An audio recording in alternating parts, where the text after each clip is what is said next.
जगन्नाथ महाप्रभु के एक परम भक्त हुए, उनका नाम था बंधु महंती। क्या नाम था? हाँ, बहुत दीनहीन परिवार से थे, ज्यादा संपन्न नहीं थे, ज्यादा संपन्न नहीं, संपन्न थे ही नहीं। ऐसी परिवार की स्थिति थी कि भिक्षा मांग करके पाते थे, और जो आ जाता था उसी में पत्नी बच्चों को पवाते थे। लेकिन इन्होंने अपने घर में एक नियम बना रखा था। क्या? अब एक एक दो दो दिन तक भोजन तो बनता नहीं था घर में, तो पत्नी बच्चे इनसे लड़ते थे कि तुम कुछ करते क्यों नहीं हो। बहुत ध्यान से सुनिएगा,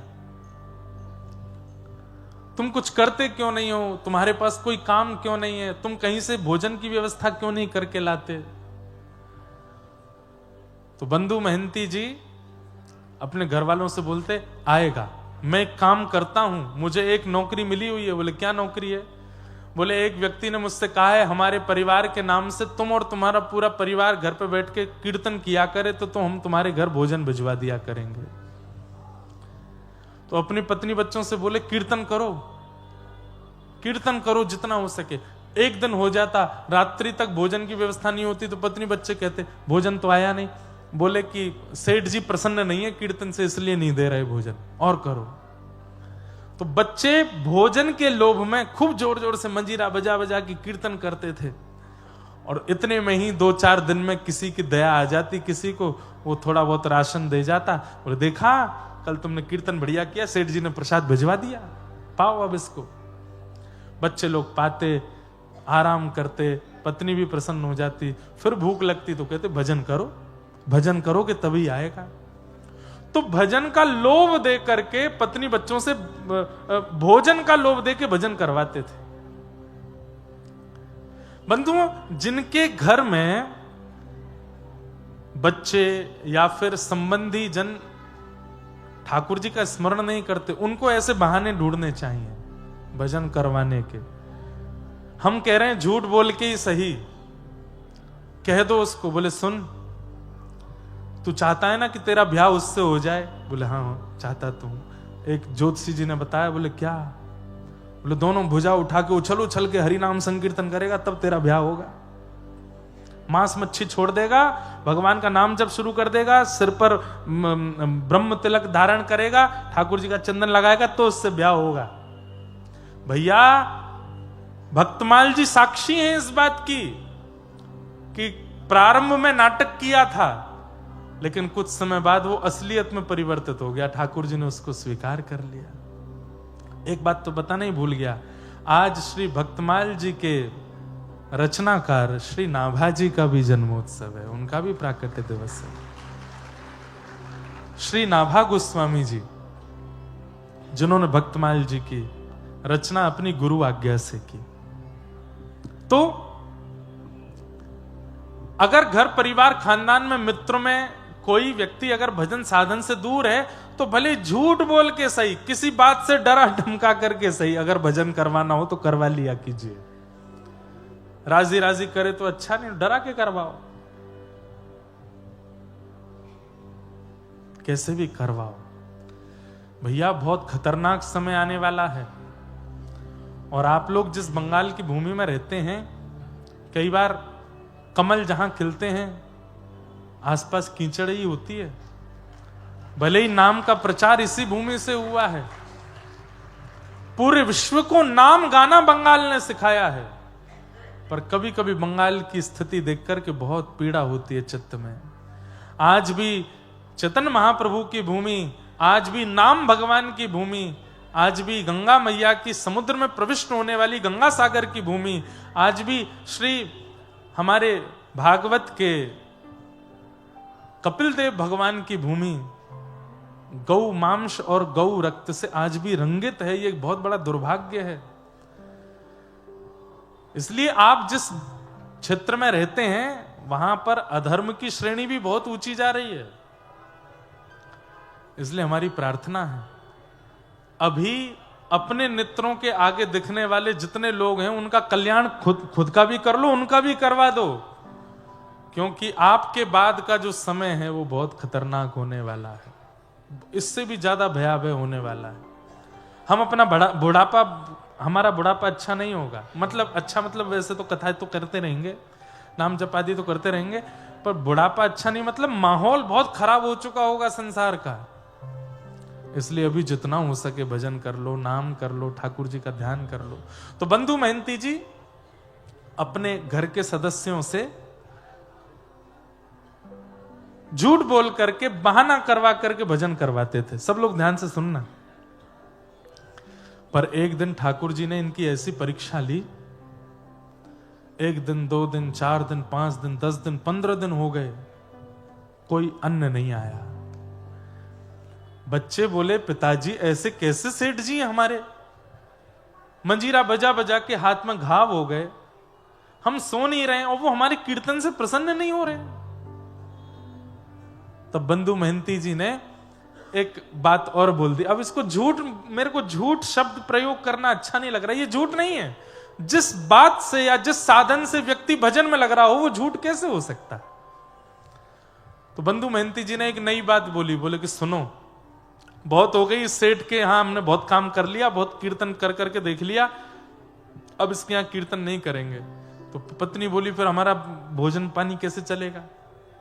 बोले, मेरे एक मित्र हैं, सोने का मुकुट पहनते हैं, सोने के कुंडल पहनते हैं, सोने के आभूषण पहनते हैं, पद्मराग के कंगन पहनते हैं, सोने के कड़ूला पहन करके चलते हैं, नासिका में सोने के सुंदर बेसर पहनते हैं। अच्छा, इतने बड़े मित्र हैं आपके और आपने आज तक नहीं बताया हमको, क्या नाम है उनका। बोले, मेरा नाम बंधु महंती, उनका नाम दीन बंधु, दीन बंधु नाम है। अच्छा, दीन बंधु, तो फिर देरी किस बात की, चलो उनके पास चलते हैं ना, वो हमारी दीन दशा देख करके कुछ कृपा कर देंगे हम पे। अरे दीन दशा देख के कृपा, जैसे ही जाएंगे महाप्रसाद देंगे, दाल भात देंगे, और दाल भात के साथ में बढ़िया सुंदर छेना पोड़ा भी देंगे, रसगुल्ला भी देंगे। अरे वो तो अन्न के नाथ हैं, प्रेम से लोग उनको जगन्नाथ भी बोलते हैं। अच्छा, जगन्नाथ, वो आपके मित्र हैं, ये वो भगवान जगन्नाथ तो नहीं जिनकी आप कथा सुना। नहीं नहीं नहीं, भगवान नहीं, ये मेरे मित्र हैं, इनका नाम दीन बंधु है, ले चलो ना हमें। पति ने कहा, दूरी है, 5 दिन लगेंगे पहुंचने में। पत्नी बच्चे बोले, 15 दिन से तो हम भूखे हैं, 5 दिन और सह लेंगे। चलो तो सही, वहां जाके तो दाल भात मिलेगा ना। आहा, अपनी पत्नी बच्चे सबको लेकर के निकल पड़े बंधु महंती। और बस अब पत्नी बच्चे तो प्रतीक्षा कर रहे हैं कि कब हम पहुंचे उनके दीन बंधु जी के पास और वो हमको प्रसाद पवाएं। और यहां बंधु महंती जी के मन में बार बार आ रही है, ठाकुर जी दीनानाथ, बस कृपा कर देना, कैसे भी करके महाप्रसाद पवा देना। मैंने झूठ पर झूठ बोले हैं पत्नी से कीर्तन करवाने के लिए, अब आपके धाम लाने के लिए भी झूठ बोला है कि आप मेरे मित्र हो, बस मेरी लाज रखना।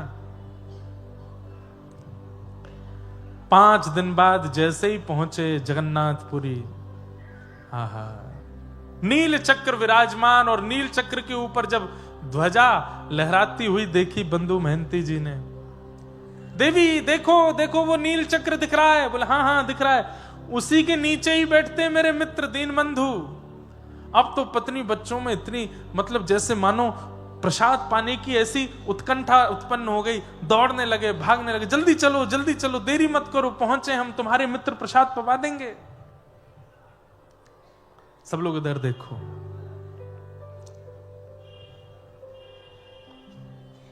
पहुंच गए। पत्नी बार बार के, कहां है तुम्हारे सखा। अरे भीतर तो चलो, अभी दिखाता हूं। सिंह द्वार से भीतर प्रवेश किया, परिक्रमा करते हुए जैसे ही अंदर पहुंचे, गरुण स्तंभ के पीछे जाकर के खड़े, हजारों की तादाद में भक्त खड़े हैं। पत्नी बोलने लगी, कहां तुम्हारे मित्र। अरे देखो, मुझे देखते ही भुजा पसार करके खड़े हैं, गले मिलने के लिए, देखो कैसे बुला रहे हैं, हाथ फैला करके कह रहे हैं जल्दी आओ जल्दी आओ। बीच में सुभद्रा जी वो तुमको बुला रही हैं, और बलभद्र जी बच्चों को बुला रहे, देखो सब भुजा पसार करके बुला रहे हैं, लेकिन भीड़ इतनी ज्यादा है, इतने लोग खड़े हैं सामने, कैसे जाएंगे हम उनके पास। पत्नी बच्चे बोले, हाँ भुजा तो पसार रखी है, प्रेम तो करते हैं आपसे, पर भीड़ बहुत ज्यादा है। हाँ देवी, अभी भीड़ बहुत है, अभी बाहर चलते हैं, थोड़ी देर बाहर बैठेंगे, जब भीड़ चली जाएगी। बहुत बड़े सेठ हैं दीन बंधु, हमारे मित्र, हमारे पहले सबकी सुन लेंगे, हम तो घर के हैं, मित्र हैं, सबसे मिलने के बाद हमसे मिल लेंगे वो। पत्नी मान गई, हाँ हाँ ठीक है ठीक है। अब यहां तो भीड़ ही खत्म नहीं हो, चलते चलते चलते बच्चे बेचारे थक गए, चल के आए इतनी दूर से, भूखे प्यासे सो गए। बच्चों के सोते ही मां भी सो गई। और वहां बंधु मेहनती जी हाथ जोड़ करके बस नेत्रों से आंसू बहा रहे हैं, जगन्नाथ जी बस कृपा कर दो, कैसे भी करके मेरी पत्नी और बच्चों के चित्त में जो ये विश्वास मैंने प्रकट कर दिया है, इस पर मोहर लगा दीजिएगा। नहीं तो अगर कहीं इनको पता चला कि आप परमात्मा हो, मेरे मित्र नहीं हो, तो ये आपका भजन करना बंद कर देंगे। और बस थोड़ा सा प्रसाद पवा देना। मंदिर बंद हो गया। बंधु मेहनती जी को बस चिंता है, आज की रात भी निकल जाएगी, पर दिन में क्या होगा। मंदिर से सब लोग वहां से चले गए। बंधु मेहनती जी पीछे अपनी पत्नी बच्चों को संग लेके चिंता में बैठे हैं, नील चक्र की ओर देख रहे हैं। ठाकुर जी को दया आ गई और तुरंत ठाकुर जी, महाप्रभु जगन्नाथ जी अपने रत्न वेदी से उतर करके बाहर आए, मंडप से निकल के सीधे रसोई घर में गए, अपने गले का फेंटा लेकर के कमर पे बांधा और ढूंढने लगे कहां है सामग्री। स्वर्ण का थाल जिसमें महाप्रभु जी प्रसाद पाते हैं, उस थाल को लेकर के हंडियों से सुंदर महाप्रसाद, उसमें दाल मां और कटहल की सब्जी और जितने सामग्री महाप्रसाद में बनती हैं, सब सामग्रियां तैयार करके, लड्डू पेड़ा आदि सब बिल्कुल जमा करके, खूब सारा प्रसादी लेकर के और बिल्कुल अपने कमर पर अपने कंधे पर रख करके, और ठाकुर जी एक रूप बदल करके कमर पर हाथ धर के और मंदिर के चारों ओर ढूंढने लगे। अरे भैया, कोई बंधु मेहनती नाम का भक्त है क्या। बंधु मेहनती जी ने जैसी नाम सुना, बोले मेरा नाम कौन बुला रहा है। तभी दूर से देखा, नील वर्ण है, ऊंचा कद है, और यहां थाल लिए बिल्कुल कंधे पे लिए ढूंढ रहे हैं। सुनसान रात्रि का समय, सब सो चुके हैं। बंधु मेहनती जी बोले, भैया मैं ही हूं बंधु मेहनती। बोले चल चल, झूठ बोलता है, तू कैसे बंधु मेहनती हो सकता है। अरे नहीं, मैं ही बंधु मेहनती हूं, पर आपको मेरा नाम कैसे पता। अरे क्या बताऊं, मैं महाप्रभु जगन्नाथ जी की सेवा में रहता हूं, सेवा करके अपने घर चला गया, रात्रि में जाके जैसे सोया तो महाप्रभु जी स्वप्न में आ गए। स्वयं जगन्नाथ जी बोल रहे हैं, महाप्रभु जी स्वप्न में आए और स्वप्न में आकर के अपने सुदर्शन चक्र को मुझे दिखाने लगे। बोले मेरा सखा आया है, मेरा मित्र बंधु मेहनती आया और अभी तक भूखा बैठा है, उसको किसी ने महाप्रसाद नहीं पवाया, तुम जाके उसको महाप्रसाद पवाओ, नहीं तो मेरा सुदर्शन चक्र चला कर जल करके पूरे तीर्थ क्षेत्र में जितने लोग हैं सबका वध कर देगा। डर के मारे भैया मैं तो आया हूं, पर तुम सखा तो लगते नहीं उनके। बंधु मेहनती जी रोने लगे, बोले मैं ही सखा हूं, मैंने उनको हृदय से सखा माना है। अच्छा तुम सखा हो। बोले हाँ। तो पूरे विश्व को पता है कि उनका नाम जगन्नाथ है, लेकिन उन्होंने मुझे स्वप्न में बताया था कि तुम इन्हें किसी और नाम से पुकारते हो, वो नाम बताओ। बंधु मेहनती जी बोले दीन बंधु। जैसे ही कहा दीन बंधु, ठाकुर जी थाल लेकर, अरे हाँ यही तो नाम है उनका, यही तो नाम बताया था। पूरा विश्व उनको जगन्नाथ कहता है, पर वो स्वप्न में बोल के गए थे, मेरा मित्र बंधु मेहनती मुझे दीन बंधु बोलता है। बंधु मेहनती जी बोले सच में उन्होंने आपसे स्वप्न में कहा कि मैं उनका सखा हूं। बोले हाँ मुझे बोल के गए। बोले एक बात सुनेंगे। बोले क्या। मेरी पत्नी बच्चों को बता दोगे यही बात बिल्कुल कि मैं उनका सखा हूं, ऐसा उन्होंने बताया। पत्नी बच्चों को उठाया रात्रि में और देखो देखो कौन आया, और इनको पूरी बात बताओ, बस इनके चित्त में ये विश्वास प्रकट करा दो कि वो मुझे अपना सखा मानते हैं। बोले कि हाँ उन्होंने सखा माना है और ये प्रसादी भेजी है। प्रसादी पे से वस्त्र हटाया, आहा इतना प्रसाद, अद्भुत प्रसाद। बंधु मेहनती जी और पूरा परिवार ठाकुर श्री जगन्नाथ जी के निज थाल में बैठ करके पा रहे हैं। और इतने में जगन्नाथ जी बोले अच्छा मैं चलता हूं, मेरे जाने का समय हो गया, सुबह उठ करके थाल धो धा करके भीतर दे जाना, ठाकुर जी का है। बंधु मेहनती जी बोले ठीक है। ठाकुर जी जाकर के व्यवस्थित हो गए। यहां सुबह जैसे ही द्वार खुले और ठाकुर जी का मंगला भोग लाने के लिए थाल ढूंढा गया, थाल ही नहीं मिले। कैसे ठाकुर जी खेलते हैं। पूरे जगन्नाथपुरी में हल्ला हो गया, ठाकुर जी का रत्न थाल खो गया, ठाकुर जी का रत्न थाल किसी ने चुरा लिया। इतने में बंधु महंती जी बढ़िया मांझ मूंझ करके बढ़िया साफ करके और सिर पर धर के थाल लेकर के आ रहे थे। जैसी थाल पर दृष्टि पड़ी सब पुजारी दौड़े, ए तो जगन्नाथ महाप्रभु का थाल है, तुम कहां से लेकर के गए? बोले रात में इसी में तो महाप्रसाद पाया था हमने। एक पुजारी जी थे लंबे से चौड़े से नीले नीले से, वही दे के गए। पुजारियों ने कहा ये झूठ बोल रहा है, ये चोरी करके थाल भागा, लेकिन श्री क्षेत्र से बाहर जाने पर कोई अड़चन आ गई होगी इसलिए वापस करने आ गया है, इसको पकड़ लो, बंदी बना लो। पकड़ करके बंदी बना करके खूब मारा, इतना मारा, बोले चोर चोरी करता है। बंधु महंती जी के तो नेत्र बंद हो गए। वाह जगन्नाथ महाप्रभु, बड़ी कृपा, बड़ी कृपा। रात में आकर के मुझे महाप्रसाद पवाते हो, अपना सखा बताते हो, अपने थाल में भोजन कराते हो, खुद ही कह जाते हो कि सुबह आके दे जाना, और मैं देने आया तो मेरी पिटाई करवा रहे हो। ठाकुर जी ने तुरंत पुरी के राजा को स्वप्न आदेश किया कि मेरा सखा है बंधु महंती, उसको पुजारी लोग मार रहे हैं, तुम जाकर के अभी रोको और उसको जो दंड दिया है, उसको जो पीड़ा दी है, उसकी भरपाई करो। बोले क्या? आज के बाद जब तक जगन्नाथपुरी में मैं विराजमान हूं तब तक हमारे मंदिर में जितनी चढ़ोतरी आती है, जितना धन आता है, जितनी संपत्ति आती है, सबका कारोबार देखने की जिम्मेवारी बंधु महंती को दे दो। आज तक उनका परिवार उस सेवा को कर रहा है। तब राजा ने आकर के, बंधु महंती जी को अभी तक नहीं पता, वो वही ढूंढ रहे हैं वो लंबे कद वाले पुजारी जी कहां हैं। तब राजा ने आके कहा वो लंबे कद वाले कोई पुजारी नहीं है, तो स्वयं जगन्नाथ जी आए थे प्रसाद पवाने के लिए। आहा, ऐसे हमारे महाप्रभु जगन्नाथ जो सबका ध्यान रखते हैं। अहे नीला शैला प्रवर मतावरण प्रबल मतावरण मुआरत नलनी बनकु कर दलन अहे नीला शैला कहे साल बेग हीन जाति रे यमन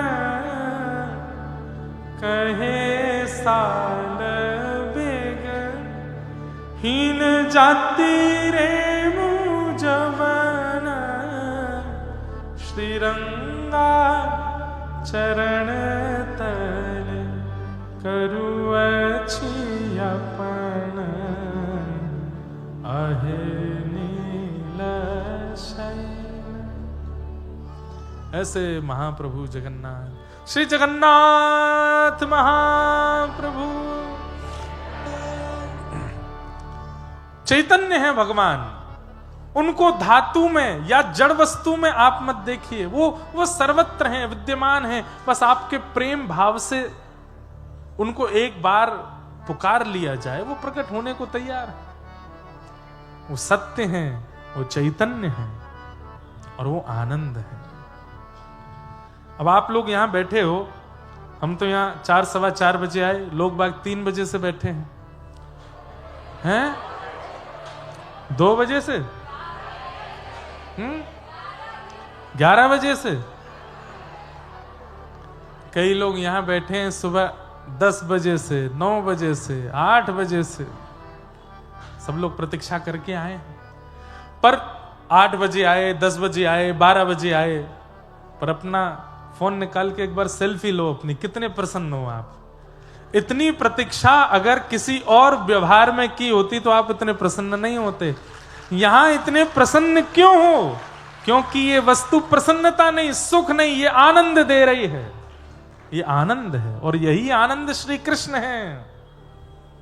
तू न संभाले तो हमें कौन संभाले, हे तू न संभाले तो हमें कौन संभाले, हे जगन्नाथ हमारे पीछे गाओ।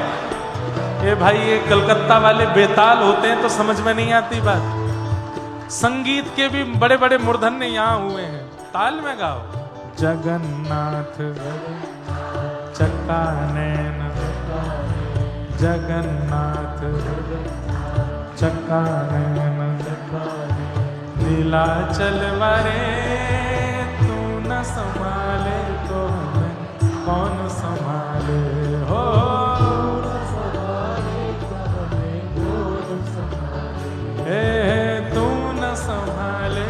हमें कौन संभाले हो।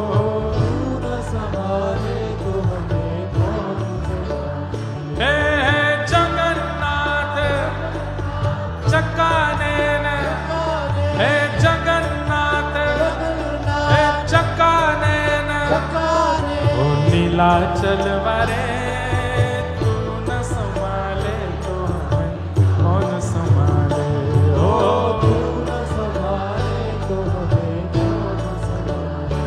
हे मेरी नैया है सिर्फ तेरे हवाले,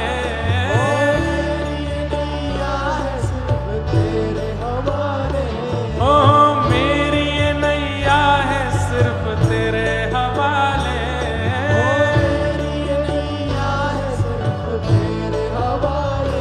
हमें तू न संभाले तो हमें कौन संभाले।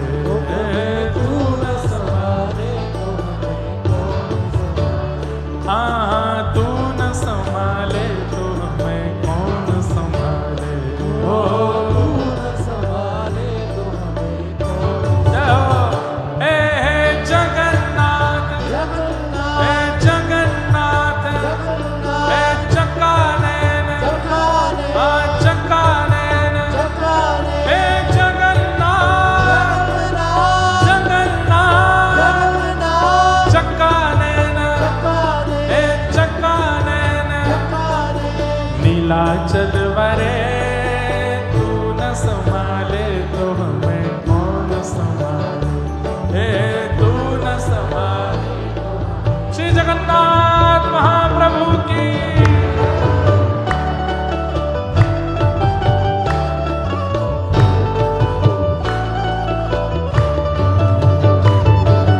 नीलाचल धाम की। बलभद्र सुभद्रा मैया की।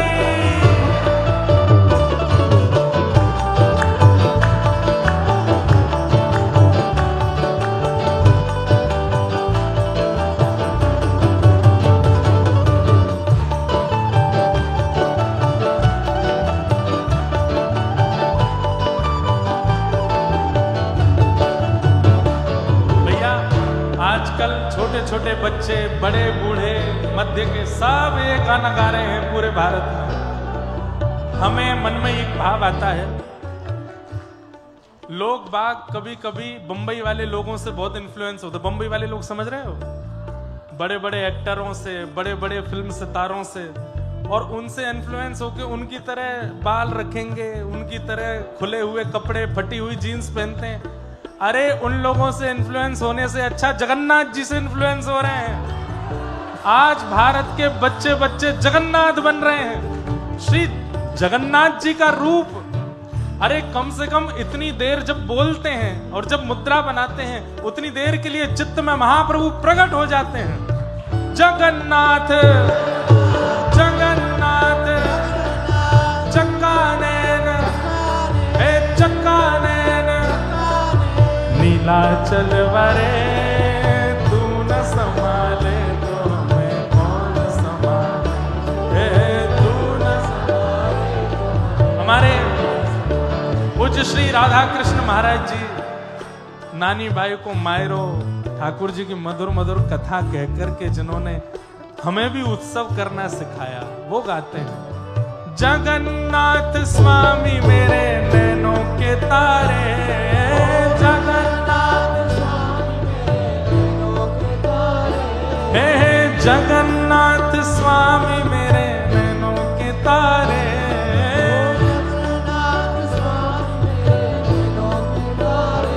हमें तू न संभाले तो हमें कौन संभाले। हो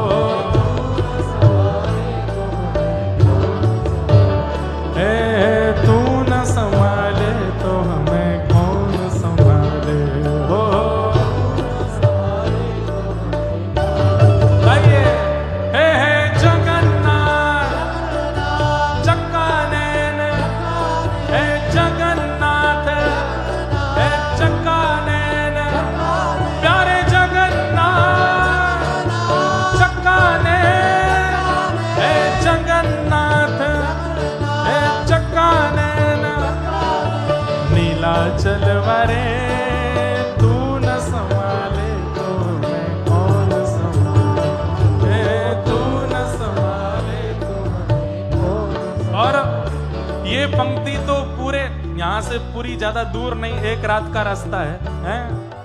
कम से कम इतने बेग से बोलो कि आधे रास्ता तक तो आवाज जावे, बाकी महाप्रभु जी के कान बड़े हैं, सुन लेंगे। हे तुम्हें छोड़ जाऊं अब मैं किसके दुआरे, तुम्हें छोड़ जाऊं अब मैं किसके दुआरे, हे तुम्हें छोड़ जाऊं अब मैं किसके दुआरे,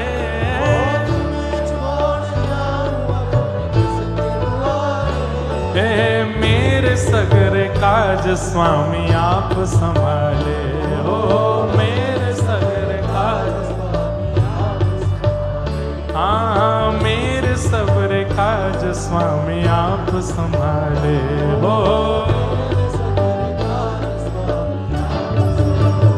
हे जगन्नाथ चकानैन, हे जगन्नाथ चकानैन, ओ नीलाचल वारे तू न संभाले तो हमें कौन संभाले, ओ तू न संभाले तो हमें कौन। मेरे जगन्नाथ जगन्नाथ चकानैन, हे चकानैन, हे जगन्नाथ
बलभद्र और सुभद्रा संग आप विराजे, बलभद्र और सुभद्रा संग आप, हे बलभद्र और सुभद्रा संग आप विराजे, बलभद्र और सुभद्रा संग आप, हे जगन्नाथ चकानैन, हे जगन्नाथ चकानैन, हे जगन्नाथ चकानैन, हे जगन्नाथ हे चकानैन, ओ नीलाचल वारे तू न संभाले तो कौन संभाले, ओ तू न संभाले तो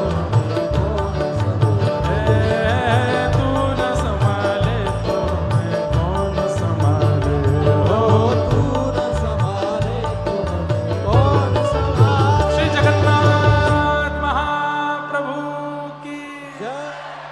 सब लोग बैठ जाओ। ऐसे बंधु मेहनती के ऊपर कृपा करते हैं, क्यों? क्योंकि ठाकुर जी आनंद स्वरूप हैं, आनंद प्रदान करते हैं। सच्चिदानंद रूपाय विश्वोत्पत्त्यादिहेतवे हेतवे, विश्व की उत्पत्ति पालन और संहार के जो हेतु हैं, तापत्रय विनाशाय, 3 प्रकार के तापों का जो विनाश करते हैं, ऐसे श्री कृष्णाय वयम नमः, ऐसे श्री कृष्ण को हम बारंबार प्रणाम करते हैं। बंधुओं, अज्ञानध्वांत विध्वंस कोटि सूर्य समप्रभ सूताख्या हि कथा सारम मम कर्ण रसायनम चिंतामणिर्लोक सुखम सुरुद्रुः स्वर्ग संपदम प्रयच्छति गुरु प्रीतो वैकुंठम योगी दुर्लभम। थोड़ी देर बिल्कुल शांति से बैठ के कथा सुनो, उसके बाद कथा को विश्राम की ओर ले चलेंगे, महात्मा का प्रसंग पूरा करें। महात्मा में एक बहुत सुंदर बात बताई है, बहुत बिल्कुल ध्यान से सुनेंगे सब लोग। प्रयच्छति गुरु प्रीतो वैकुंठम योगी दुर्लभम। एक बात सदैव याद रखिएगा, ठाकुर जी की प्रसन्नता महत्वपूर्ण है, धाम की प्रसन्नता महत्वपूर्ण है, नाम की प्रसन्नता। आप नाम करते हैं तो ठाकुर जी का नाम भी प्रसन्न होता है, जब धाम जाते हैं तो धाम प्रसन्न होता है। ठाकुर जी की सेवा करते हैं, प्रसाद पवाते हैं, ठाकुर जी प्रसन्न होते हैं। पर इन सबसे भी अधिक श्रेष्ठ है ठाकुर जी की राह दिखाने वाले गुरु आपसे प्रसन्न हो जाए, गुरु की प्रसन्नता।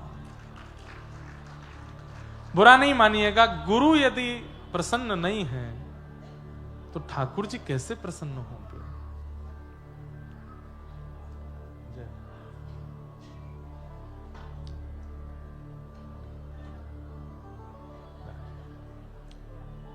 विराजो सब लोग। संत भगवान की जय। तो गुरु की प्रसन्नता बहुत महत्वपूर्ण है। हमारे भारत में एक संत हुए, भक्त हुए, गुरुनिष्ठ हुए, उनका नाम था खोजी जी। क्या नाम था? उनके गुरु जी उनको सेवा में रखते थे, निज सेवा में। तो एक दिन शंका निवृत्त होने के बाद हाथ धुला रहे थे शिष्य खोजी जी अपने गुरु जी के। तो हाथ धोते धोते शिष्य गुरु जी हंस गए। तो खोजी जी ने पूछा, गुरुदेव आप इतनी जोर से हंसे, आपकी हंसी का कारण? तो गुरु जी तुरंत नाराज हो गए, बोले कैसे शिष्य हो तुम? तुमको ये नहीं पता कि मैं हंस क्यों रहा हूं? तो शिष्य बोले, गुरु जी क्षमा करें, मैं पहचान नहीं पाया। बोले कि तुम मेरी सेवा से अभी निकल जाओ। इतने दिन सेवा में रहते रहते हो गए, तुमको यही नहीं पता कि मैं हंस क्यों रहा हूं? अरे शिष्य का शिष्यत्व ऐसा होना चाहिए कि गुरु के आव भाव से पता कर ले कि गुरु जी क्या चाह रहे हैं, उनके मन में क्या चल रहा है।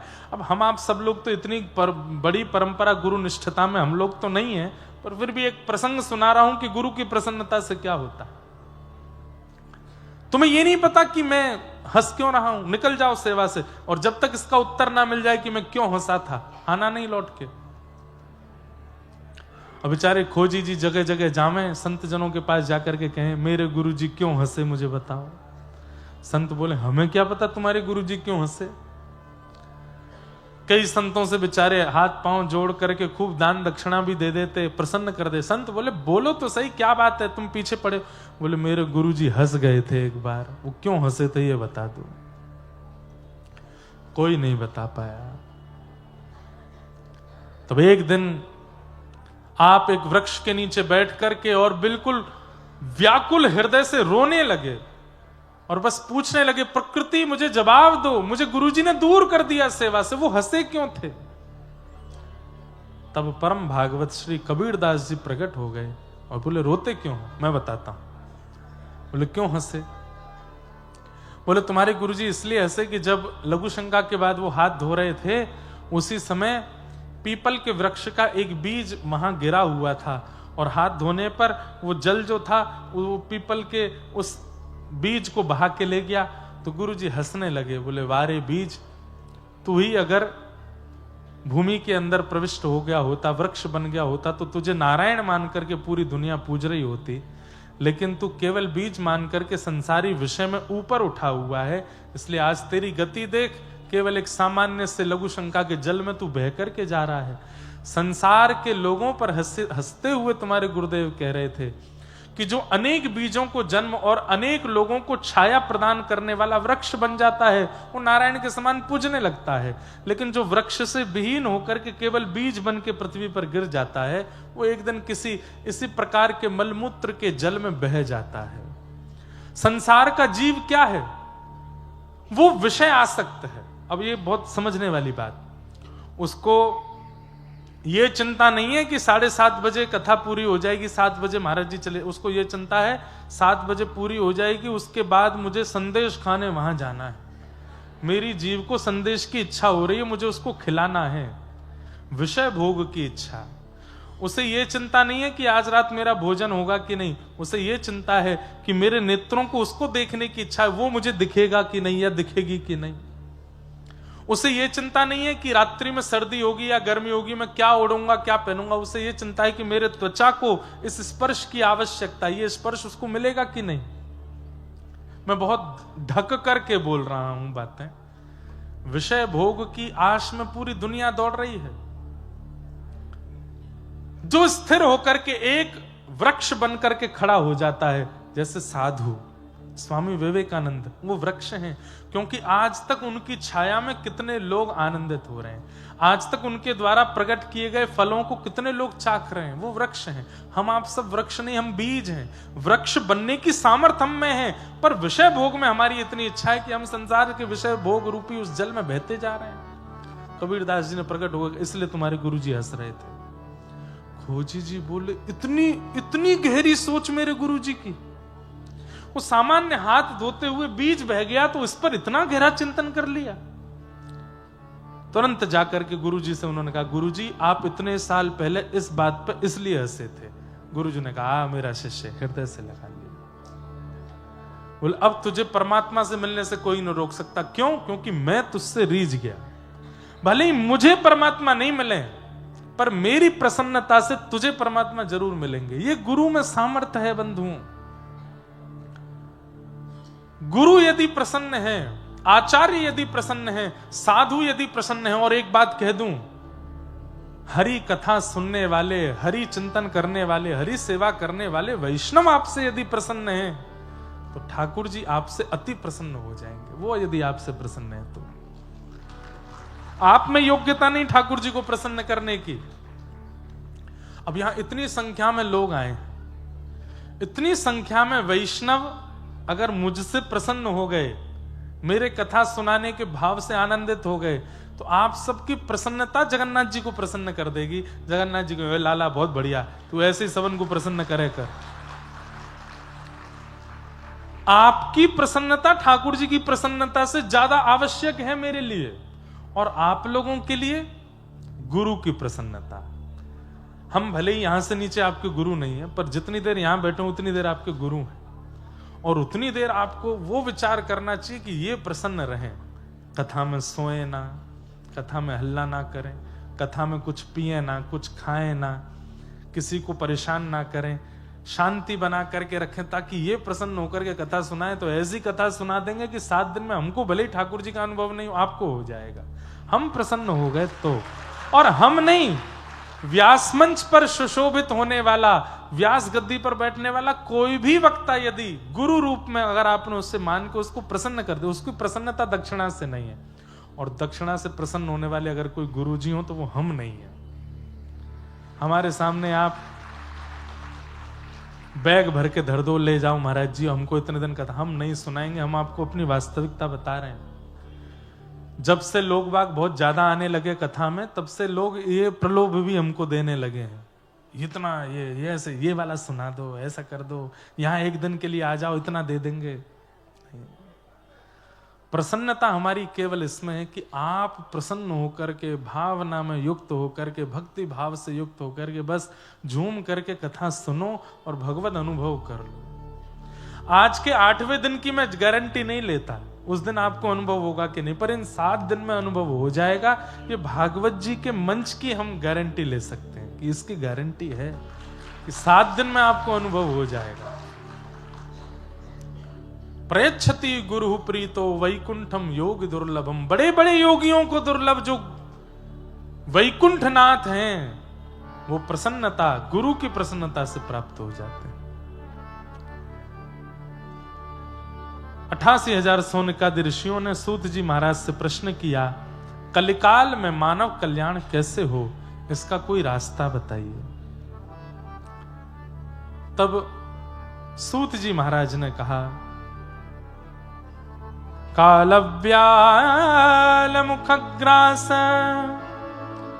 त्रास निर्णास हेतवे श्रीमद्भागवतम शास्त्रम कलौ कीरेण भाषितम्।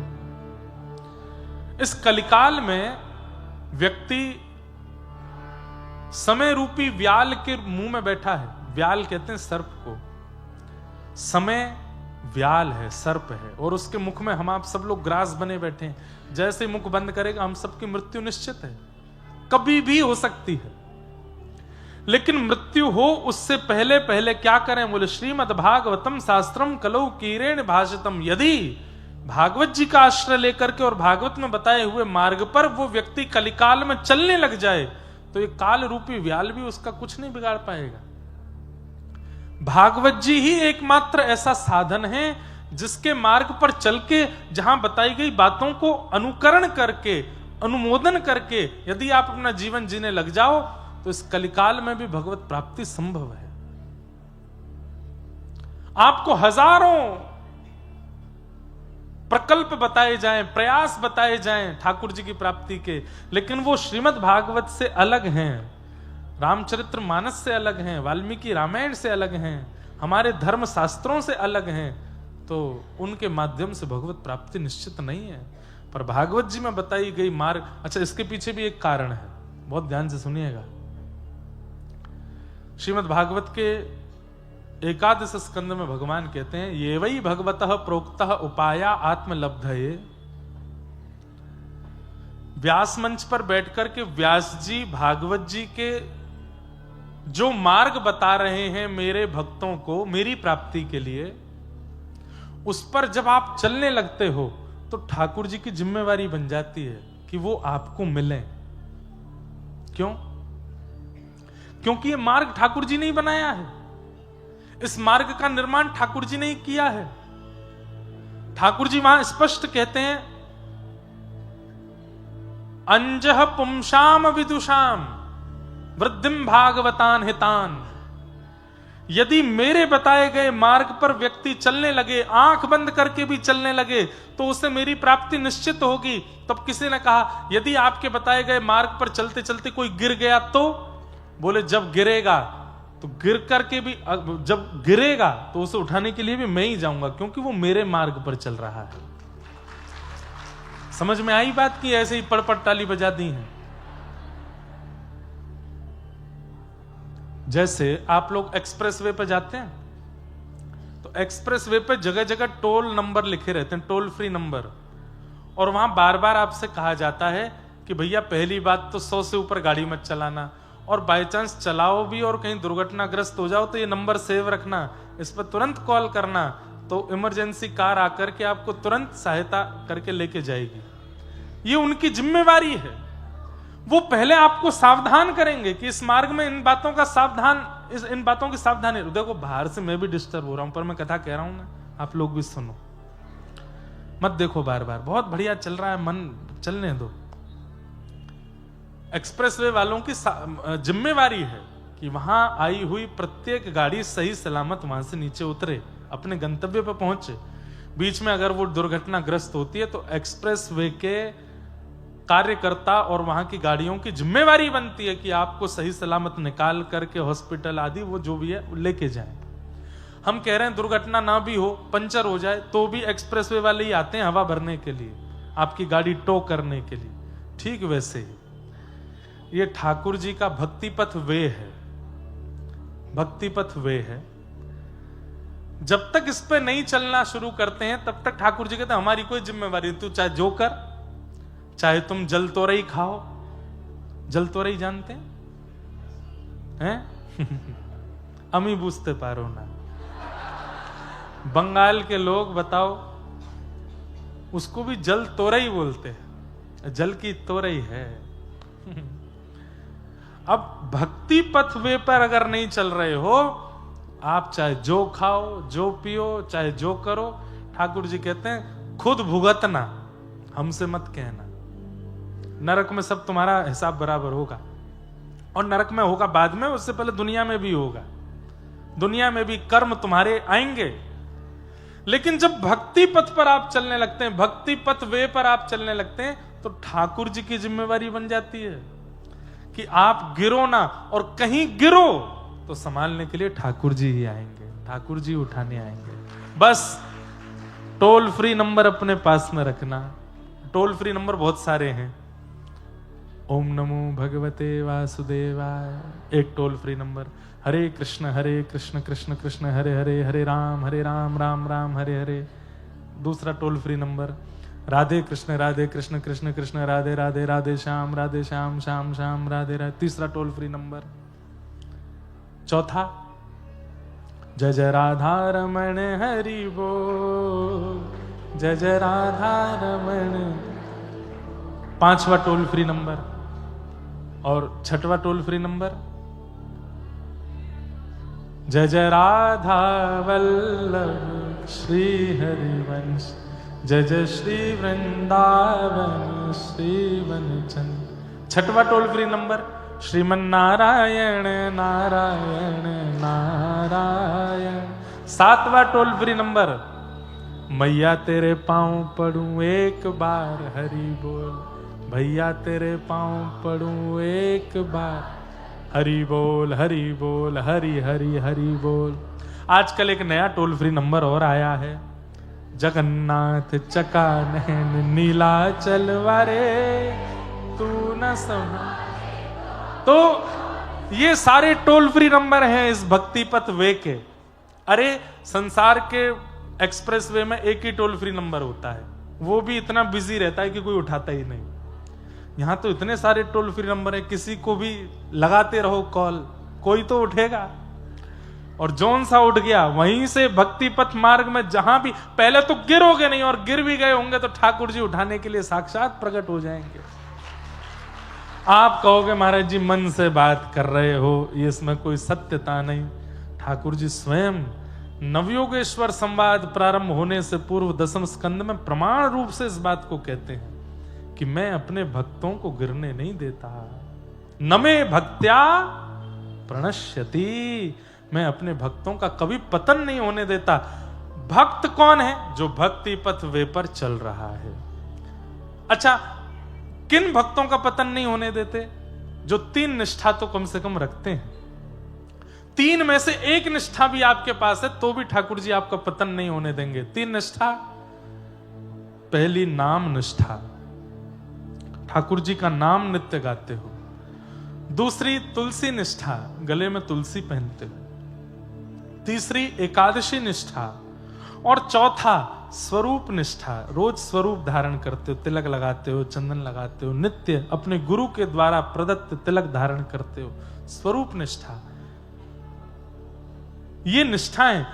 5वां कथा सत्संग निष्ठा। पता चल गया कि महाराज बड़ा पार्क में कथा होने वाली है, क्या नाम है जगह का? लेक टाउन है, केप टाउन, लेक टाउन। हाँ, एक सॉल्ट लेक भी जगह है ना यहाँ पे, हाँ पास में ही। एक काकुड़गाछी भी जगह है। मैं आ चुका हूँ कलकत्ता। काकुड़गाछी वाले तो बैठे हैं यहाँ पे, इनके घर पे ही रुके थे हम, पिताजी की कथा हुई थी। तो हम क्या बता रहे थे? ये वै भगवता प्रोक्ता उपाया यात्मलब्धये अंजः पुंसाम विदुषाम वृद्धि भागवतान हिताम यानास्थाय नरो राजन न प्रमादेत करहिचित। ध्यान से सुनो। धावन निविल्यवा नेत्रेश न खलेन पते दिह। भगवान कह रहे हैं, हे राजन, मेरे द्वारा बताए गए इस भागवत मार्ग को जो व्यक्ति स्वीकार करके इस पर चलता है, और कैसे चलता है? प्रमाद किए बिना। प्रमाद किसको कहते हैं? आलस को। बिना आलस्य किए बिना जब इस मार्ग पर व्यक्ति चलना प्रारंभ करता है, तब भगवान कहते हैं धावन निमिल्यवा नेत्रे न स्खलेन पतेदिह। उसका फिर कभी खलन नहीं होता, वो कभी गिरता नहीं, और कभी गिर भी जाए तो मैं उठाने के लिए आता हूं, मैं उसको बचाने के लिए आता हूं, क्योंकि मेरे मार्ग पर गिरा है। तो भैया, आपने तिलक लगा लिया, आपने कंठी पहन ली, आपने गुरु नाम ले लिया, आप कथा सुनने लगे, आप ठाकुर जी को समर्पित हो गए, तो फिर ठाकुर जी की जिम्मेवारी है कि आप गिरो ना। लेकिन इसका मतलब यह नहीं है कि जानबूझ करके गिरने वाले ही काम करो, कि ठाकुर जी की जिम्मेवारी बन गई, अब तो हम गिरेंगे, अब तो आके वो संभालेंगे हमको। जानबूझ करके अगर गिरने का प्रयास करोगे तो ठाकुर जी और जोर से गिरेंगे, ले और गिर, जानबूझ के गिर रहा है। अब भाई, जब कह रखा है कि स्पीड लिमिट 120 है, तुम जानबूझ के वहां पे 170-80 पहुंचा रहे हो, तो फिर ठाकुर जी कहेंगे अब ये इतनी अनीति करोगे तो फिर क्या होगा। इसलिए भैया, इस भक्ति मार्ग पर भागवत जी की जो कथा है, ये कलिकाल में बहुत बड़ा साधन है भगवत प्राप्ति का। बस इसका पालन करो। नारद जी महाराज ने सनत कुमारों से पूछा, भक्ति ज्ञान वैराग्य के युवावस्था पुनः प्राप्त हो, इसके लिए कोई साधन बताइए, क्योंकि ज्ञान वैराग्य वृद्ध हो गए हैं। तब उन्होंने भी 5 यज्ञ बताए, और उन 5 यज्ञों में सबसे श्रेष्ठ यज्ञ यही है। द्रव्य यज्ञास्तपो यज्ञ योग यज्ञस्तथा परे, स्वाध्याय ज्ञान यज्ञश्च ते तु कर्म विसूचका। 5 प्रकार के यज्ञ हैं। तप यज्ञ, योग यज्ञ, स्वाध्याय यज्ञ, ज्ञान यज्ञ, स्वाध्याय यज्ञ और ज्ञान यज्ञ। इनमें सबसे बड़ा यज्ञ यदि कोई है तो वो ज्ञान यज्ञ, जो हम आप सब लोग कर रहे हैं। बोले, इस ज्ञान यज्ञ के मार्ग पर चल करके व्यक्ति को भगवत प्राप्ति और ज्ञान वैराग्य की प्राप्ति संभव है। तब सनत कुमारों से नारद जी ने प्रार्थना की, आप ही आइए और इस कथा का सार सुनाइए। तब आनंद नाम के वन में सनक सनंदन सनत कुमार वक्ता बन करके आए, और सब देवी देवता आपकी तरह श्रोता बन करके आए, और तभी वहां भक्ति महारानी का आगमन हुआ। भक्ति सुतौ तौ तरणौ गृहीत्वा प्रेमैकरूपा सहसा विरासीत्। श्री कृष्ण गोविंद हरे मुरारे, नाथेति नामानि मुहुः वदन्ति। श्री कृष्ण गोविंद हरे मुरारे, हे नाथ नारायण वासुदेव, यही कीर्तन करते हुए भक्ति महारानी वहां प्रकट हो गई। उसके पुत्र ज्ञान और वैराग्य भी युवा हो गए। बंधुओं, देखो, भक्ति हम सबके चित्त में है, भक्ति हम सबके चित्त में है, पर ज्ञान और वैराग्य कहीं ना कहीं इनका अभाव है। अब बंगाल में भी कई लोग, नौ दुर्गा में क्या सुंदर यहां पूजा होते हैं, देवियों के पंडाल बनते हैं, सब कुछ होता है, पर कहीं ना कहीं अब यहाँ की लोग बाग ये कह सकते हैं हमारी आस्था को ठेस पहुंचा रहे हैं, पर यह बात बिल्कुल सत्य है कि जीव हिंसा से कभी कोई मां प्रसन्न नहीं होती। कुपुत्रो जायेत क्वचिदपि कुमाता न भवति। हम कुपुत्र हो सकते हैं, पर मां कभी कुमाता नहीं होती। मां को कभी कभी किसी जीव की हिंसा या किसी जीव का बलिदान प्रिय नहीं है, नहीं है, नहीं है। वो मां है।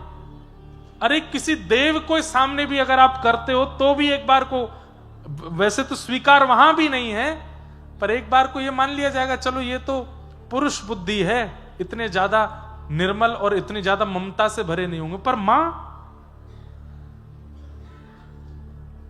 अभी मैं कुछ दिन पहले बड़ोदरा में कथा कर रहा था, तो वहां एक गुजराती काव्य मुझे सुनाया गया, मुझे वो पूरा याद नहीं है, पर उस काव्य में ये बात थी कि ब्रह्मांड में हजारों अक्षर हैं। आज ही के दिन अक्षरों का प्रादुर्भाव हुआ, वसंत पंचमी के दिन, लेकिन इन हजारों अक्षरों में यदि मां शब्द हटा दिया जाए तो बाकी के अक्षरों की कोई वैल्यू नहीं रह जाती है। अगर मां शब्द हटा दिया जाए तो कोई अक्षर इतना बलवान और इतना करुणा से भरा हुआ नहीं है जितना शब्द केवल मां। कितनी करुणा भरी है इस शब्द में, इस अक्षर में। शब्द भी नहीं है, अक्षर है मां। और उस मां अक्षर में यदि हम आप सब लोग इस प्रकार की दुर्भावना या जो भी कहो ऐसा करते हैं, मां को प्रसन्नता नहीं होती होगी।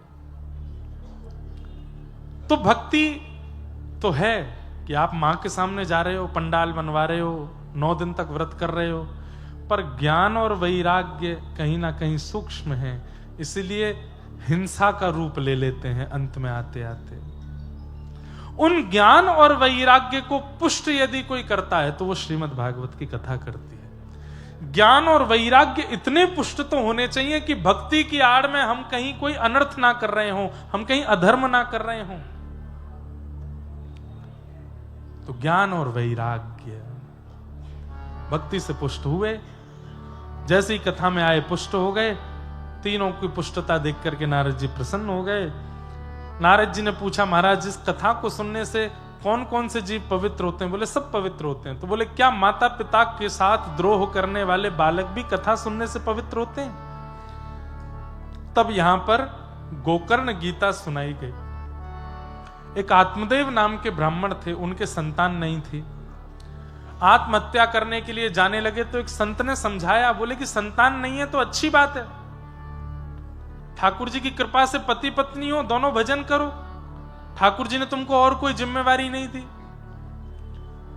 बंधुओं, हमें ऐसा लगता है कि हम धनवान हो गए, ठाकुर जी हम पे बड़े प्रसन्न हैं, हमारा घर बन गया, ठाकुर जी हम पे बड़े प्रसन्न हैं, 10 गाड़ियां आ गई, ठाकुर जी हम पे बड़े प्रसन्न हैं, हमारे बच्चों के बच्चों फुलवारी बढ़ती जा रही है, ठाकुर जी हमसे नहीं। ठाकुर जी ने इतनी जिम्मेवारी दे दी, इतना व्यस्त कर दिया संसार में कि भजन ही नहीं कर पा रहे हो।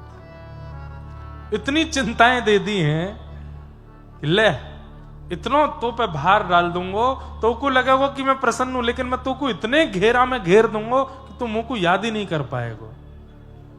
और यही होता है, अति संपन्नता, अति धनवंता, अति संसार में जो मांगा मिल गया, ऐसे लोग भजन नहीं कर पाते। क्यों? अवकाश नहीं है।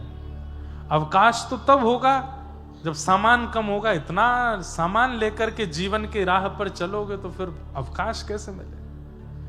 इसलिए जोरी तोरो दक्षु ने क्यों माया से तो बे एकला चलो रे, एकला चलो, एकला चलो, एकला चलो, एकला चलो, जोरी तोरो दक्षु ने क्यों माया से तो बे एकला चलो। देखो पूरी दुनिया को ज्ञान आप ही लोग दे रहे हो, लेकिन कोई भी एकलो नहीं चल रहा है। एक सूत्र बता रहे हैं, सुन लीजिए ध्यान से। सफर कभी भी करो तो कम से कम 4 लोग जाओ। सफर हमेशा अकेले नहीं करना चाहिए, कम से कम 4 लोग होने चाहिए। आजकल यूथ में एक ट्रेंड चला है, अकेले घूमने जाते हैं। मुझे लगता है ये बहुत डिप्रेसिव होता होगा, है क्या? हाँ, सोलो ट्रिप। मुझे लगता है क्या आनंद आता होगा उसमें। बोले हम बहुत खाक डिस्कवर करते हो आप, कुछ नहीं होता उसमें। नए नए लोगों को साथी बनाते हैं, उनसे बात करते हैं, बैठते हैं। पता नहीं, मुझे नहीं लगता कि इसमें कुछ डिस्कवर होता होगा। सफर पर हमेशा 4 लोग जाओ। भोजन में हमेशा 3 लोग बैठो। जब भी कहीं भोजन करने जाओ कम से कम 3 लोग जाओ।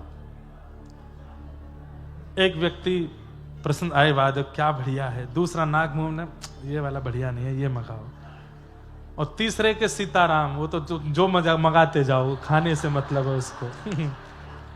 अच्छा है, बुरा है, भला है, तुम तो बस देते जाओ, मंगाते, ऑर्डर पे ऑर्डर करते जाओ। अपने को खाने से मतलब, ये मना कर रहा है, ये हाँ कर रहा है, दोनों की लड़ाई में मेरे को तो पेट भरना है। 3 लोग जाओ भोजन में, सफर पे 4 लोग, भोजन में 3 लोग और अध्ययन में 2 लोग, पढ़ाई में 2 लोग रहने चाहिए। दोनों एक दूसरे से कंपटीशन रखें थोड़ा, ये चल यहां तक याद कर फिर मैं तुझसे सुनूंगा, बोले तू मुझसे सुन फिर मैं भी तुझसे सुनूंगा, तू वहां तक याद कर। दोनों में एक कंपटीशन हो, पढ़ाई में 2 लोग और भजन में एकला चलो रे, भजन में अकेले, भजन में एकांत। अब बुआ जी का बेटा तू भी बैठ, नाम जप करेंगे, ए चाचा जी तुम भी आओ यहां बैठो, मामा का लाला तू भी आ जा, तो भजन नहीं होगा, फिर उपद्रव होगा वहां पर, ऊधम मचाओगे फिर। फिर इशारेबाजी चली, तेरी कितनी माला हो गई, तू क्या कर रहा है, नहीं। और मैं कहता हूं भले ही कथा में भी परिवार के सहित आए हो, लेकिन कथा प्रारंभ होते ही भूल जाओ कौन संग आया, अपने लिए सुनो कथा। मुझे परिवर्तित होना है इससे, मुझे सीख के जाना है, एकला चलो रे। तो जितना कम सामान उतना सफर आसान। ठाकुर जी ने अगर संसार की हर व्यवस्था आपको दी है, तो अगर आप दूसरी नजरिए से देखोगे तो ठाकुर जी ने भजन के लिए अवकाश ही नहीं छोड़ा आपके लिए। सब जगह से इतना घेर लिया आपको कि आप उनकी व्यस्तता के बीच में भजन कर ही नहीं पा रहे हो। और बुरा नहीं मानिएगा, ये सुबह उठ करके मंदिर जाने वाले लोग जो कहते हैं हम सुबह उठ के रोज मंदिर जाते हैं आरती, ये भजन नहीं है, ये भजन नहीं है। आप संसार की व्यस्तता में से ठाकुर जी के लिए समय निकालते हो, ये भजन नहीं है।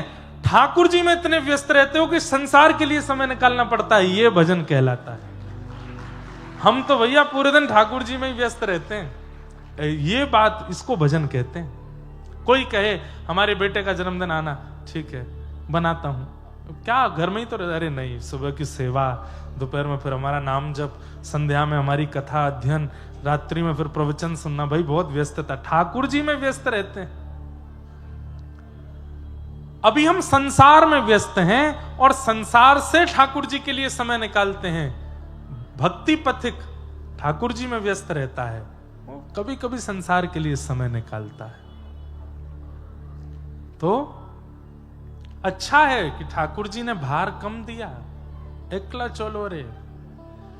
लेकिन आत्मदेव जी नहीं समझे, बोले नहीं मुझे तो संतान चाहिए। संत के चरणों में इतने व्याकुल हो गए कि संत ने व्याकुलता देख नहीं पाए। संत हृदय नवनीत समाना एक फल दे दिया, जाओ अपनी पत्नी को खिला देना और 1 वर्ष तक उसको कहना सत्य बोले, पवित्रता का ध्यान रखे, दान करे और एक समय भोजन करे, अपने शत्रु के प्रति भी शत्रुता ना रखे, उस पर भी दया करे, 5 दिन तक बहुजल्पिक ना रहे, कम बोले। तुम्हारे पत्नी के गर्भ से वैसे तो संतान होने की संभावना नहीं, पर मैंने अपने भजन का फल दिया है, एक पुत्र होगा, जाओ। बंधु एक बात कहूं, कभी कोई सिद्ध मिल भी जाए ना, उससे संसार मत मांगना, क्योंकि उसकी सिद्धि आपको संसार दे तो देगी और वो कुछ दिन का सुख भी दे देगी, लेकिन वही सिद्धि से मिली हुई संसार की वस्तु कुछ समय बीत जाने के बाद बहुत कष्ट देगी। इसलिए कभी किसी साधु से, कभी किसी भजनानंदी से, कभी किसी सिद्ध से संसार मत मांगना। क्यों?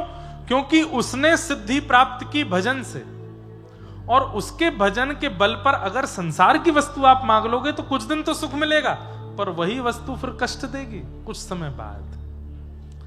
इसलिए सिद्ध कोई मिले, भजनानंदी कोई मिले, महापुरुष कोई मिले, तो उससे तो केवल भजन का बल मांगो कि हमें भजन का बल दो। बाकी संसार में जो मिलना है मैं खुद प्रारब्ध से कमा लूंगा। आपके आशीर्वाद से मुझे प्रारब्ध नहीं चाहिए कि मेरा घर बने, मुझे गाड़ी मिले, मेरे बच्चे का ब्याह हो, ये हो वो हो। भजन से ये सब नहीं मांगना है।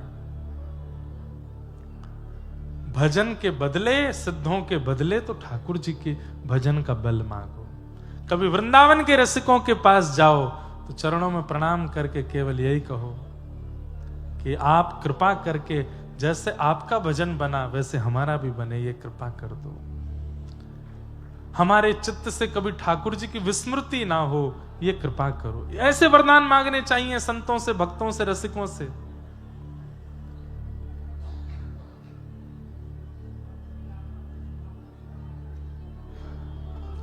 तो क्या बता रहा था मैं? हाँ, सिद्धों से, साधुओं से, महात्माओं से, भजनानंदियों से, भक्तों से कभी संसार मत मांगना, नहीं तो पछताओगे बाद में। कुछ समय का सुख तो मिलेगा पर बाद में वो कष्टदायी होगा। धुंधुली को जाकर के आत्मदेव जी ने फल दे दिया, बोले संत ने दिया है, 1 वर्ष के ये नियम है, इनका पालन करो, हमारे यहां पुत्र होगा। वो तो धुंधुली, उसने मन में सोचा फल खा, किसी महात्मा ने फल दे दिया, बोले खा लो, इससे संतान होगी। ऐसे ही बोलते हैं महात्मा। हमारे घर की गैया बांझ है, उसके भी बछड़ा बछिया नहीं हुई, यदि फल में सामर्थ्य है तो उसके हो जाए। और फल गैया को खिला दिया और स्वयं ने जाके पति को बोलते मैंने फल खा लिया, अब देखो आप तो बहुत व्यस्त रहते हो, अब मेरी सेवा करनी पड़ेगी, मैं गर्व से हो जाऊंगी, मैं मायके चली जाती हूँ, हाँ साल भर बाद आऊंगी। पति बोले ठीक है। साल भर के लिए मायके चली गई। वहां पता चला कि इसकी एक सहेली गर्भवती है, उसको बहुत धन दे दिया। बोले तेरे 9 संतान हो चुकी, अब जो हो वो मुझे दे देना। साल भर बाद अपनी सहेली के संतान को ला करके पति को दिखाया, देखो मैंने पुत्र को जन्म दिया। आत्मदेव बड़े प्रसन्न हो गए। देवी इसका नाम हम रखेंगे नारायण। नहीं, मेरा नाम धुंधुली, बेटे का नाम धुंधुकारी, जैसी तुम्हारी इच्छा। और तभी गौशाला में गैया ने भी एक बालक को जन्म दिया और उसका नाम रखा गया गोकर्ण। आत्मदेव इतने प्रसन्न हैं, कहां ठाकुर जी ने एक भी संतान नहीं दी, और आज गैया के भी जो लाला हुआ वो भी मानवों जैसा हुआ। संत कृपा से हुआ, संत आज्ञा से हुआ। धीरे धीरे दोनों बालक बड़े हुए, धुंधुकारी दुष्ट हुआ, गोकर्ण पंडित ज्ञानी बने। बंधु एक बात बताएं, बालकों की परवरिश कौन सी अवस्था में होती है? जिस दिन से बालक गर्भ में आता है उस दिन से लेकर के और प्राप्ति तु 16 वर्षे, 16 वर्ष 9 महीने तक बालक की परवरिश होती है। और उसमें भी सबसे ज्यादा 16 वर्ष तो बाद की बात है, 9 महीना जब मातृगर्भ में बालक होता है उस समय मां का चिंतन, उस समय मां का ध्यान, उस समय मां जो खाती है, जो पीती है, जो बोलती है, जो सुनती है, उसका प्रभाव बालक पर बहुत पड़ता है। हम तो कहते हैं कथा में कि अगर 9 महीने माताएं बिल्कुल तपस्विनी जैसा जीवन और एक साधक जैसा जीवन जी ले, जब गर्भ में बालक हो, तो 16 वर्ष उसके ऊपर प्रयास करने की आवश्यकता नहीं पड़ेगी। 9 महीने में ही उस बालक का निर्माण हो जाएगा। वो जन्म लेने के बाद अपने आप ही इतना श्रेष्ठ हो जाएगा, इतना योग्य हो जाएगा कि उस पर ज्यादा ध्यान देने की जरूरत नहीं। बस ये 9 महीना माताएं थोड़ा ध्यान रखें। जब गर्भ में बालक हो उस समय बिल्कुल क्रोध ना करें, उस समय कुछ भी अनर्गल ना खावें। कम से कम 9 महीने के लिए जीभ पर इतना वशीकरण कर लें कि ठाकुर जी को बिना निवेदित की गई कोई वस्तु स्वीकार ना करें, प्रसाद ही पावें, प्रसाद ही देखें, प्रसाद ही सुने, सब कुछ भगवत संबंधी स्वीकार करें, बालक पर कृपा होती है। आत्मदेव बड़े दुखी हो गए अपने पुत्र धुंधुकारी से। मां ने तो कुएं में कूद के प्राण त्याग दिए। आत्मदेव जी वन को चले गए। तब वन में जाकर के गोकर्ण महाराज ने इनको ज्ञान उपदेश किया। देह स्थिमां सदुदरे विमतिं त्यजत्वं, देह स्थिमां सरुधिरे विमतिं त्यजत्वं, जाया सुतादिषु सदा ममतां विमुञ्च, पश्यानिशं जगदिदं क्षणभङ्गुनिष्ठं, वैराग्यरागरसिको भवभक्तिनिष्ठः, धर्मं भजस्व सततं त्यज लोकधर्मान्, सेवस्य साधुपुरुषान् जहि कामतृष्णान्, अन्यस्य दोषगुणचिन्तनमाशु मुक्त्वा, सेवा कथारसमहो नितरां पिबत्वम्। पिताजी को ज्ञान उपदेश किया और ज्ञान उपदेश के पश्चात आत्मदेव जी महाराज श्रीमद् भागवत जी का आश्रय लेकर के भगवत धाम प्रस्थान कर गए। धुंधुकारी जिसने माता पिता को इतना कष्ट दिया उसकी मृत्यु हुई। वैश्याओं ने मुख में जलते हुए अंगार डाल दिए। मृत्यु के बाद वही प्रेत बना। बंधुओं, पाप और महापाप दो श्रेणी होती हैं। कल अवसर मिलेगा तो मैं महापाप 10 महापाप हैं उन पर चर्चा करेंगे। और इन 10 महापापों को जो व्यक्ति जीवन में करता है उसको प्रेत योनि में जाना ही पड़ता है। नरक से भी ज्यादा कष्टदायी यदि कुछ है तो वो महापाप की प्रेत योनि है। तो जीवन में अगर हमने पाप किया तो हमको नरक जाना पड़ेगा, पर नरक में जाने वाले व्यक्ति का पुनर्जन्म हो जाता है। पर महापाप करने वाले को तो 2000 वर्ष के लिए प्रेत बनना पड़ता है। और उन महापापों में एक मातृपितृ द्रोह भी है। इसलिए मातृपितृ द्रोह नहीं करना है। कल उस पर हम विशेष चर्चा करेंगे। धुंधुकारी प्रेत बन गए। गया श्राद्ध के बाद भी अपने प्रेत योनि से मुक्त नहीं हो पाए। तब श्रीमद् भागवत जी की कथा हुई और श्रीमद् भागवत की कथा होते ही, सप्ताह कथा होते ही, श्री गोकर्ण जी महाराज के मुख से कथा श्रवण करते ही प्रेत योनि से मुक्त होकर के भगवत धाम को प्रस्थान कर गए। बोलो भागवत महापुराण की जय।